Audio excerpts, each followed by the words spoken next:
মুসলমান বাইরে আবার গভীর মনোযোগ।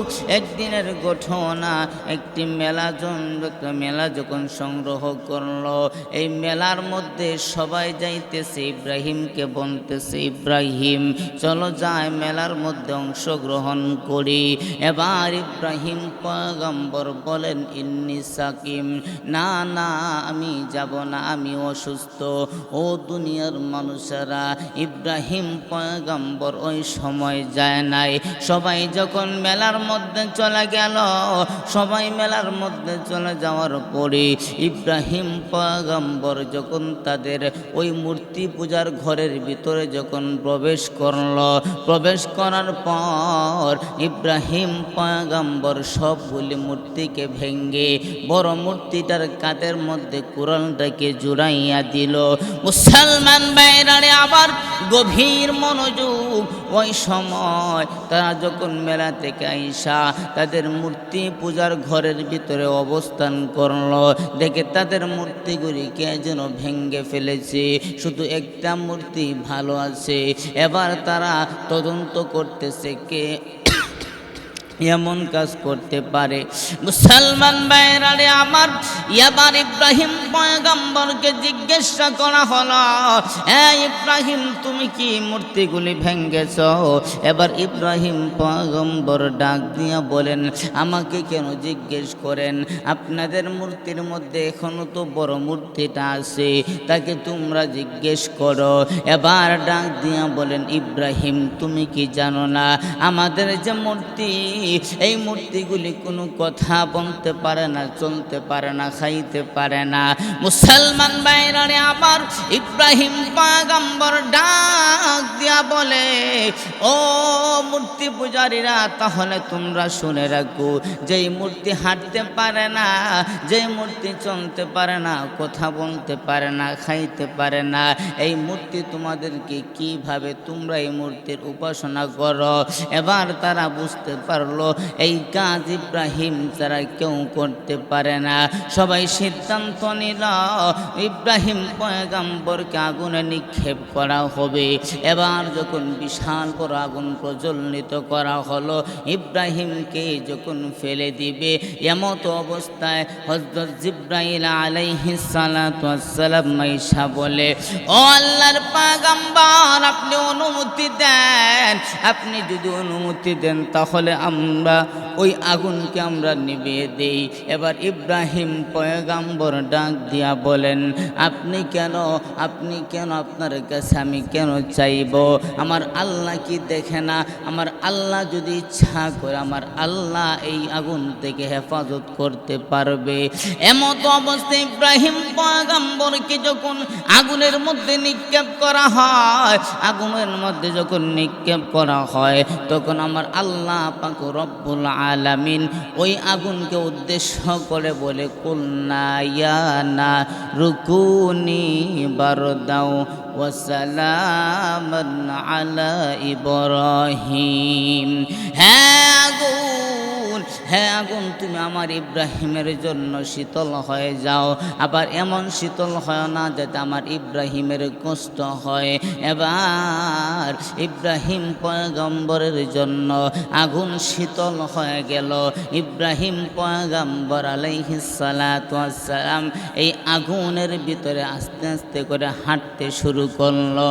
নমরুদ দেখে ওই আগুন ইব্রাহিমকে পোড়াই না। এবার নমরুদ ডাক দিয়া বলে, আগুন তোর কি জ্বালানোর ক্ষমতা শেষ হয়ে গেছে? তোর কি জ্বালানোর কোনো ক্ষমতা নাই নাকি? এবার আগুনের জবান আমার আল্লাহ পাক রব্বুল আলামিন খুলে দিল। এবার আগুন ডাইকা বলে, হে মূর্তি পূজারী, আয় আমার কাছে আয়, আয়সা দেখ, আমার আল্লাহ বলেছে ইব্রাহিমকে না পুরানোর জন্য। আমার তেজ কমে না, যায়, যদি বিশ্বাস না হয় তাহলে তুই আমার মধ্যে আইসা দেখ।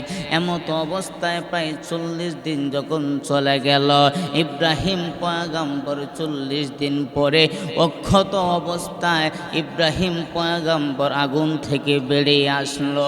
এই আগুন থেকে যখন বেরিয়ে আসলো, সবাই যখন এইটা দেখলো, তার বাবা তার মা এমনকি সবাই যখন দেখার পরে একটা মানুষও ইসলাম ধর্ম গ্রহণ করে নাই, তখন ইব্রাহিম পয়গম্বর মনের মধ্যে বড় দুঃখ নিয়া তিনি বলতেছে, এত বড় একটা ঘটনা দেখার পরেও যে একজন মানুষ কালিমা পড়ল না, এই দেশের মধ্যে আমি আর থাকব না।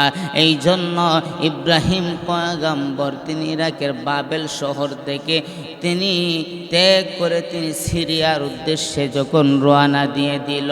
মুসলমান ভাইরানে আমার, ইব্রাহিম পয়গম্বর দোয়া পড়ে, ও ক্বালা ইন্নী যাহিবুন ইলা রাব্বি সায়াহদিন, আমার আল্লাহ পাক রব্বুল আলামিনের পথে আমি চললাম, আমার আল্লাহ পাক রব্বুল আলামিন আমাকে রাস্তা দেখাইবে, আমার আল্লাহ পাক রব্বুল আলামিন আমাকে রাস্তা দেখাইবে।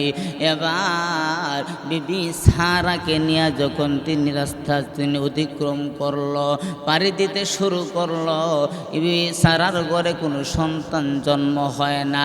লম্বা ঘটনা, বিস্তারিত আলোচনা করার সময় নাই। বিবি হাজেরাকে বিবাহ করলো।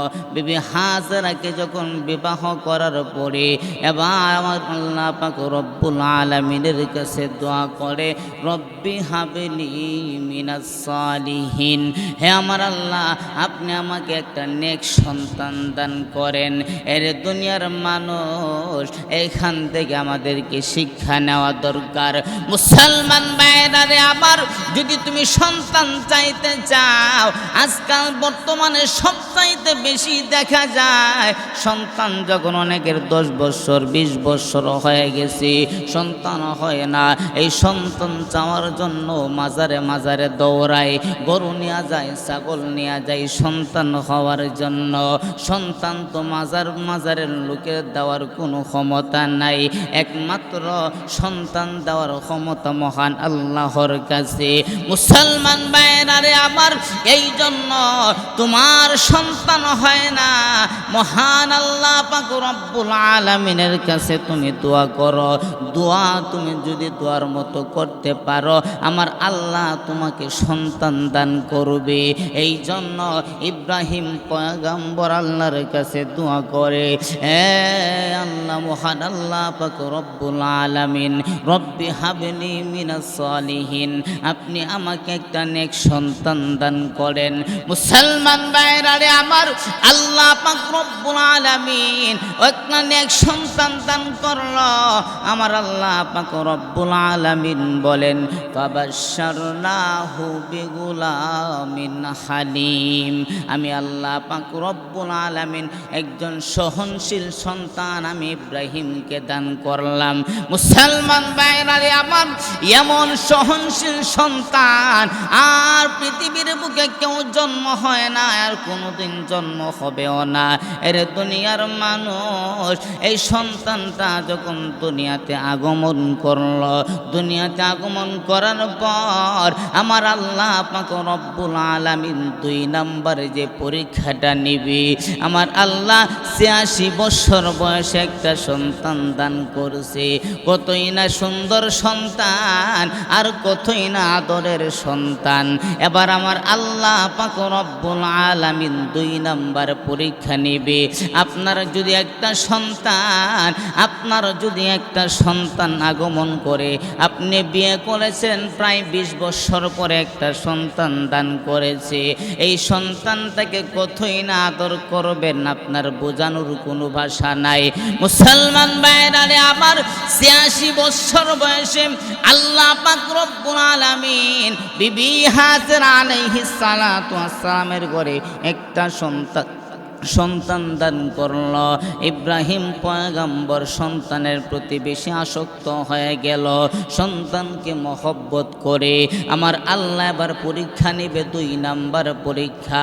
আমি দেখি আমার ইব্রাহিম খলিল, আমার বন্ধু, আমার পাগল নাকি সন্তানের পাগল। এবার ইব্রাহিম পয়গম্বর আলাইহিস সালাতু ওয়াস সালামকে আদেশ করা হলো, এই ইব্রাহিম,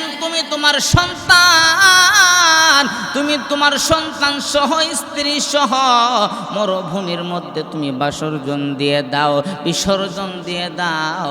এবার যখন সন্তান সহ বিবি হাজেরাকে যখন রেখে যায় অসময়, এবার বিবি হাজেরা আলাইহিস সালাতু ওয়াস সালাম ডাক দিয়া বলে, ও আল্লাহর পয়গম্বর, আপনি আমাদেরকে এমন এক জায়গার মধ্যে রেখে যাচ্ছেন মরুভূমির মধ্যে, যেখানে খাবারের কোনো ব্যবস্থা নাই, পানির কোনো ব্যবস্থা নাই। আমাদেরকে যেই খাবার দিয়ে গেছেন, যেই পানি দিয়ে গেছেন, কিছুদিন খাওয়ার পরেই তো শেষ হয়ে যাবে, তারপরে কি খাবো? এবার আল্লাহর পয়গম্বর কোনো কথা বলে না। মুসলমান ভাইরা, আবার বিবি হাজেরা আলাইহিস সালাতু ওয়াস সালাম ডাক দিয়া বলে, ও স্বামী, আল্লাহর পয়গম্বর, আপনি কি আল্লাহর হুকুমে আমাদেরকে রেখে যাচ্ছেন নাকি? ইব্রাহিম পয়গম্বর মাথা নেড়ে বুঝায়া দিলেন, আমার আল্লাহ বলেছে তোমাদেরকে বিসর্জন দেওয়ার জন্য।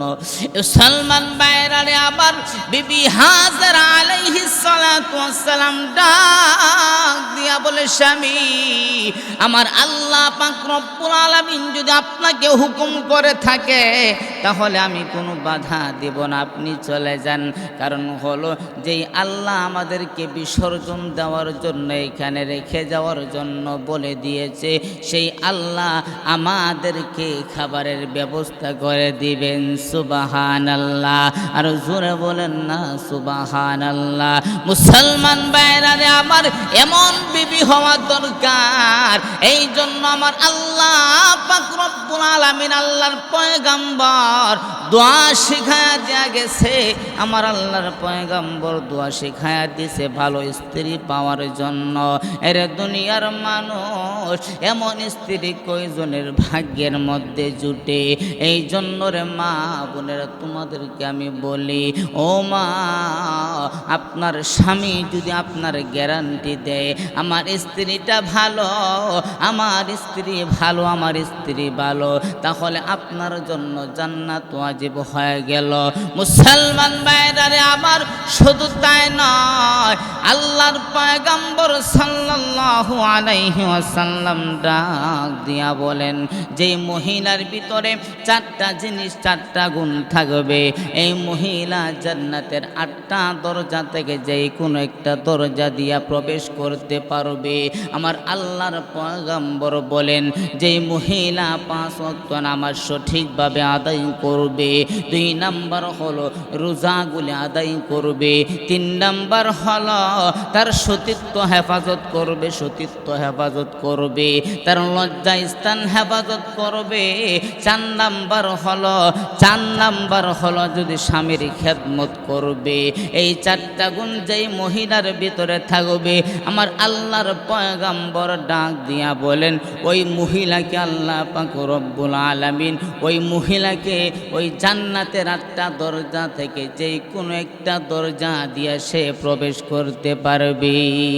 সুবহানাল্লাহ, সুবহানাল্লাহ। মুসলমান ভাইরা আবার, এই জন্য লম্বা ঘটনা, ওই দিকে আমি যেতে চাই না। আল্লাহর পয়গম্বর সাল্লাল্লাহু আলাইহি ওয়াসাল্লাম যখন তাদেরকে রাইখা যখন চলে যাওয়ার সময় যখন এই দোয়া করলো, আপনি চলে যাইতেছেন, যদি আল্লাহর হুকুমে আপনি যদি আমাদেরকে রাইখা চলে যান, তাহলে বাধা দিব না। কারণ হলো, যেই আল্লাহর হুকুমে আপনি আমাদেরকে এইখানে রাইখা যাইতেছেন, ওই আল্লাহ পাক রব্বুল আলামিন আমাদেরকে তিনি খাবারের ব্যবস্থা করে দিবে। সুবহানাল্লাহ। ও দুনিয়ার মানুষের লম্বা ঘটনা। এবার ইব্রাহিম পয়গম্বর তাদের কে রাইখা সিরিয়ার মধ্যে চলে আসলো। সিরিয়া চলে আসার পরে সন্তানকে দেখার জন্য বড় পাগল হয়ে গেছে। সন্তানকে দেখার জন্য ইব্রাহিম পয়গাম্বরের মন শুধু পাগল পারা হয়ে থাকে। এবার এইভাবে যখন 7 থেকে 8 বছর হয়ে গেল, আমার আল্লাহ পাক রব্বুল আলামিন আমার আল্লাহ পাক রব্বুল আলামিন তিনি দেখতেছে তার সন্তানের প্রতি তার মহব্বত বেশি। আমার আল্লাহ পাক রব্বুল আলামিন এবার 3 নাম্বার যে পরীক্ষাটা নেবেন, 3 নাম্বার যে পরীক্ষাটা ইব্রাহিম পয়গম্বরকে নেবে, আমার আল্লাহ পাক রব্বুল আলামিন বলতেছেন আমার ইব্রাহিম পয়গম্বর তার সন্তানের প্রতি এত ভালোবাসা, এত মহব্বত, আমি একটু পরীক্ষা করে দেখি আর তার সন্তানের প্রতি মহব্বত বেশি নাকি আমার প্রতি মহব্বত বেশি। জিলহজ মাসের 8 তারিখে ওই ইব্রাহিম পয়গম্বর তিনি রাত্রিবেলা তিনি স্বপ্নে দেখল, আমার আল্লাহ পাক রব্বুল আলামিন বলতেছেন হে ইব্রাহিম তুমি আমার রাস্তায় তুমি তোমার প্রিয় বস্তুটাকে তুমি কুরবানি দাও। এবার ইব্রাহিম পয়গম্বর সকালবেলা ঘুম থেকে ওইটা, সম্পদের কোনো অভাব নাই, সম্পদের কোনো অভাব নাই।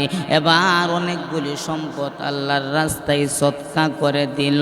মুসলমান ভাইরা আমার 9 তারিখে আবার রাত্রিবেলা তিনি স্বপ্নে দেখলেন আল্লাহ পাক রব্বুল আলামিন ডাক দিয়া বলেন ইব্রাহিম তুমি আমার রাস্তায় তোমার প্রিয় বস্তুটাকে কুরবানি করো। এবার ইব্রাহিম পয়গম্বর আবার সকালবেলা তিনি 100 উট আল্লাহর রাস্তায় কুরবানি করে দিল। মুসলমান ভাইরা আবার 10ম রাত্রিতে তিনি আবার স্বপ্নে দেখল, আমার আল্লাহ বলে হে ইব্রাহিম তুমি তোমার প্রিয় বস্তুটাকে আমার রাস্তায় কুরবানি করো। এবার ইব্রাহিম পয়গম্বর তিনি পেরেশানিতে পড়ে গেল, আমার দুনিয়ার বুকে আর কি প্রিয় বস্তু হতে পারে। হঠাৎ করে খেয়াল হলো আমার তো দুনিয়ার বুকে সবচাইতে প্রিয় জিনিসটাই হলো আমার সন্তান। মুসলমান ভাইরা আমার গভীর মনোযোগ লক্ষ্য করে শুনো, দিলের কান লাগায়া শুনো, মহব্বতের নিয়তে শুনো, মজার নিয়ত না রে ভাই, এরে দুনিয়ার মানুষেরা লক্ষ্য করে শুনো।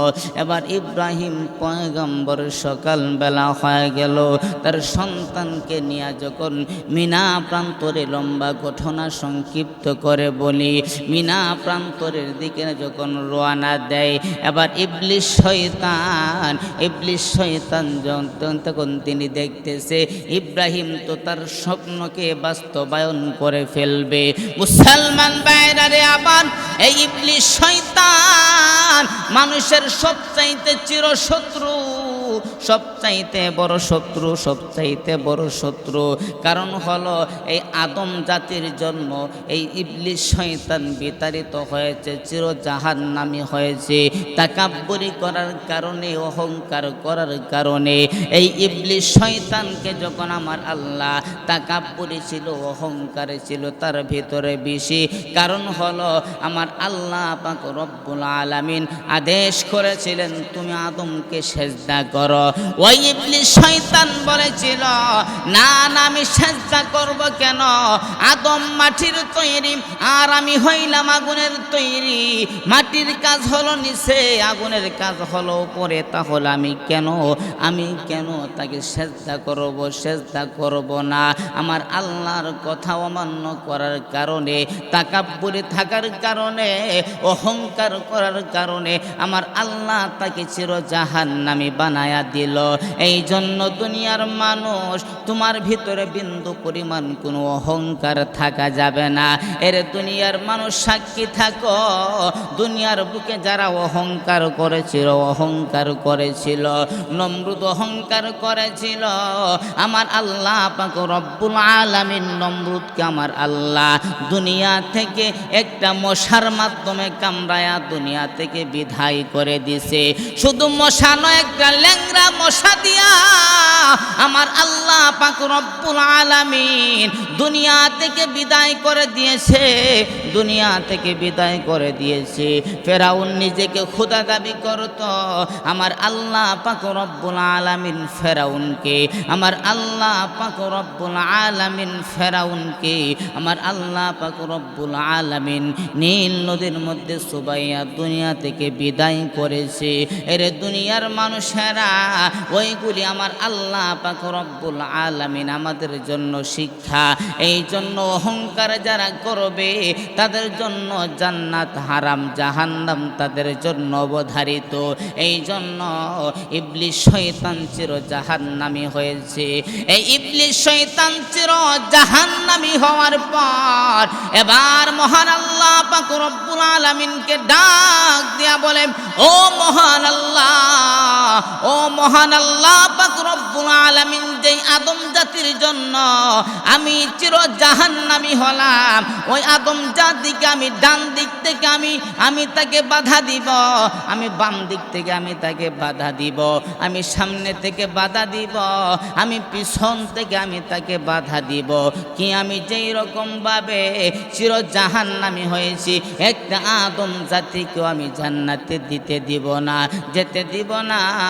আমার আল্লাহ পাক রব্বুল আলামিন ডাক দিয়া বলে, এই ইবলিস শয়তান, এই ইবলিস, এই ইবলিস, তুমি ডানের কথা বলেছো, বামের কথা বলেছো, পিছনের কথা বলেছো, সামনের কথা বলেছো, কিন্তু পরের কথা বলো নাই।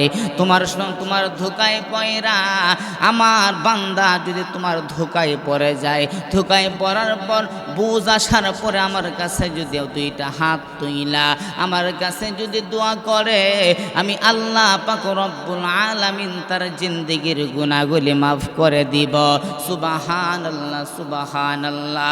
মুসলমান ভাইরা আমার, এই ইবলিস শয়তান মানুষের প্রতিটা শিরায় শিরায় শিরায় শিরায় এই ইবলিস শয়তান পৌঁছে মানুষকে ধোঁকা দেয়। এই ইবলিস শয়তান দেখতেছে ইব্রাহিম পয়গাম্বর তার স্বপ্নকে বাস্তবায়ন করে ফেলবে। এবার ইবলিস শয়তান বিবি হাজেরা আলাইহিস সালাতু ওয়াস সালামের কাছে গেল, গিয়া বলে, হাজেরা, আমাকে তুমি চিনবা না, তোমার সন্তানকে আগে ফিরাও, তোমার সন্তানকে ফিরাও, তোমার সন্তানকে তুমি যদি না ফিরাও তাহলে তোমার সন্তানকে ইব্রাহিম ওই দূরে দূরে কোথাও নিয়ে তিনি তাকে হত্যা করে ফেলবে। এবার বিবি হাজেরা ডাক দিয়া বলেন, কে আপনি? আপনাকে আমি চিনি না, আপনাকে আমি চিনি না। আমার স্বামী আমার সন্তানকে হত্যা করতে পারে না, কারণ হলো পৃথিবীর বুকে সবচাইতে বেশি আমার সন্তানকে, আমার সন্তান ইসমাইলকে আমার স্বামী সবচাইতে বেশি ভালোবাসে, আর এই ভালোবাসার সন্তানকে কোনোদিন হত্যা করতে পারে না।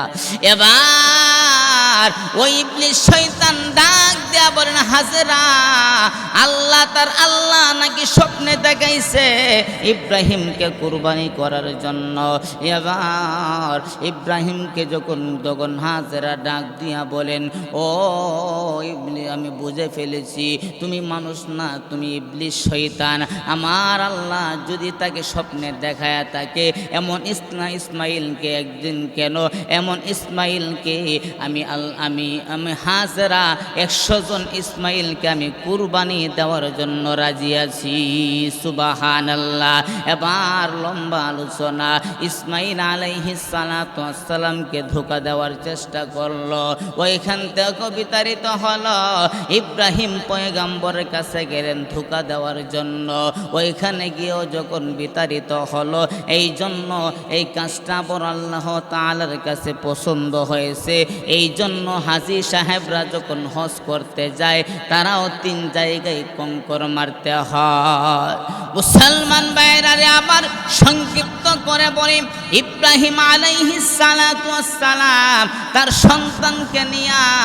সন্তানকে নিয়ে যখন মিনা প্রান্তরে চলে গেল, এবার সন্তানটাকে ডাক দিয়া বলে, এ সন্তান, ও সন্তান ইব্রাহিম, ও ইসমাইল, আরে ইসমাইল, আমার আল্লাহ পাক রব্বুল আলামিন আমাকে স্বপ্নে দেখাইছে তোমাকে কুরবানি করার করার জন্য। আমার আল্লাহ পাক রব্বুল আলামিন ডাক দিয়া বলেন, ফালাম্মা বালাগা মাহুস সায়া ক্বালা ইয়া বুনাইয়া ইন্নী আরা ফিল মানাম আন্নী আযবাহুকা ফানজুর মাযা তারা ক্বালা ইয়া আবাতি ফাআল মা তু'মার সাতাজিদুনি ইনশাআল্লাহু মিনাস সাবিরিন। তখন ডাক দিয়া বলেন, ও আমার সন্তান, আমার আল্লাহ হুকুম করেছে, স্বপ্নে দেখাইছে তোমাকে যেন কুরবানি করি, তোমার কি অভিমত? এবার সন্তান ইসমাইল ডাক দিয়া বলেন, বাবা, আমার আল্লাহ পাক রব্বুল আলামিন যদি আপনাকে স্বপ্নে দেখা থাকে, আপনি আপনার স্বপ্ন পূরণ করুন। আমি ইসমাইল আমি ধৈর্য ধারণ করব, আমাকে ধৈর্য ধারণের মধ্যে আমাকে আপনি পাবেন। এবার ইব্রাহিম পয়গাম্বর যখন কুরবানির জন্য প্রস্তুত হয়ে গেল, কুরবানি করে ফেলবে, এমত অবস্থায় যখন ছুরি চালানো হবে, লম্বা ঘটনা সংক্ষিপ্ত করে বলি, এবার যখন ছুরি চালানো হবে, ছুরি চলে না। এবার ইসমাইল ডাক দিয়া বলেন, ও বাবা, আপনি আপনার চোখগুলি বেঁধে দেন, কারণ হলো আপনি যদি তাকাইয়া কুরবানি করেন, আপনার ভিতরে আমার প্রতি একটু মায়া চলে আসবে। ও বাবা, এই জন্য আপনি আপনার দুইটা চোখ ভালো করে বেঁধে নেন। এবার যখন চোখগুলো বেঁধে নিল, এবার চোখগুলো বেঁধে নেওয়ার পর ইসমাইল ডাক দিয়া বলে, ও বাবা, একটি কথা, আমি যখন মারা যাব, আমাকে যখন জবাই করবেন, আমার রক্ত মাখা জামাটা আমার মার কাছে নিয়ে দিবেন। আমার মার কাছে নিয়ে দিলে আমার মা বড় আমাকে অনেক ভালোবাসতো, আমার মা হয়তো বা এই অবস্থা দেখে, এই কাপড়টা রক্ত মাখা কাপড়টা দেখে একটু সান্ত্বনা পাবে। বাবা, আপনি আমার জামাটা আমার মার কাছে নিয়ে দিবেন। মুসলমান ভাইরা, আবার ইব্রাহিম পয়গম্বর তিনি যখন কুরবানি করার জন্য প্রস্তুত হয়ে গেল, এবার আমার আল্লাহ পাক রব্বুল আলামিন জিব্রাইলকে ডাক দিয়া বলে, ও জিব্রাইল, তুমি জলদি করে যাও, আমার ইসমাইলকে সরাইয়া আমার ইসমাইলের জায়গায় একটা ধুম্বা তুমি ধরে দাও।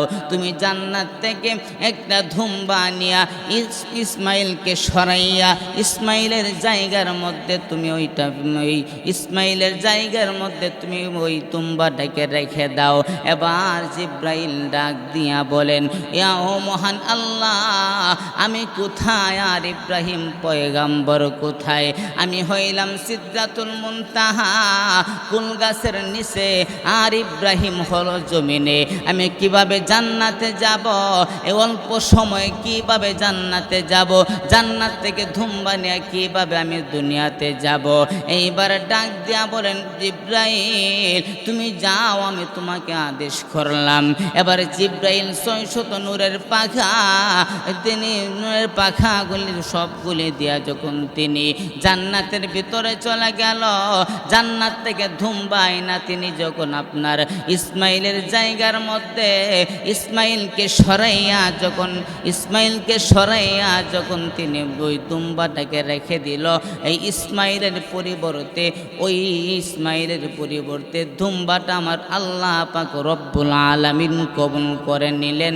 আমার আল্লাহ ডাক দিয়া বলেন, হে আমার পয়গাম্বর আরে ইব্রাহিম, ও আমার পয়গাম্বর ইব্রাহিম, আমি চেয়েছিলাম ইসমাইলকে কুরবানি করার জন্য নয়, আমি চেয়েছিলাম তোমার সন্তানের প্রতি মহব্বত বেশি নাকি আমার প্রতি মহব্বত বেশি। এখন দেখলাম আমার প্রতি তোমার এত মহব্বতের কারণে তোমার প্রিয় বস্তু তোমার সন্তানটাকে কুরবানি করার জন্য রাজি হয়ে গেলা। ও আমার পয়গাম্বর ইব্রাহিম, আমি এভাবেই সত্যিকারের ইমানদারদেরকে আমি প্রতিদান দিয়ে থাকি। তো লম্বা আলোচনা, এই যখন আপনার এই ইসমাইলকে যখন ইসমাইলের জায়গায় যখন একটা দুম্বাকে কুরবানি করা হলো, এই জন্য আমরা যে কুরবানি করব, আমরা অনেক সময় প্রতিযোগিতা লেগে যায় যে আমার প্রতিবেশী 1 লক্ষ টাকা দিয়ে গরু কিনছে, আমি 2 লক্ষ টাকা দিয়ে কিনবো, হালাল টাকা দিয়ে কিনছেন নাকি হারাম টাকা দিয়ে কিনছেন ওইদিকে কোনো খেয়াল নাই, নিয়তের কোনো খেয়াল নাই। আমাদের নিয়ত থাকে কার চাইতে কে বড় গরু কিনে সে কুরবানি দিবে, অথচ আপনার উচিত হলো যে ইন্নামাল আমালু বিন্নিয়াত, নিয়তটাকে পরিষ্কার করে আমি আল্লাহ পাক রব্বুল আলামিনের একমাত্র রাজি খুশি করার জন্য কুরবানি করব।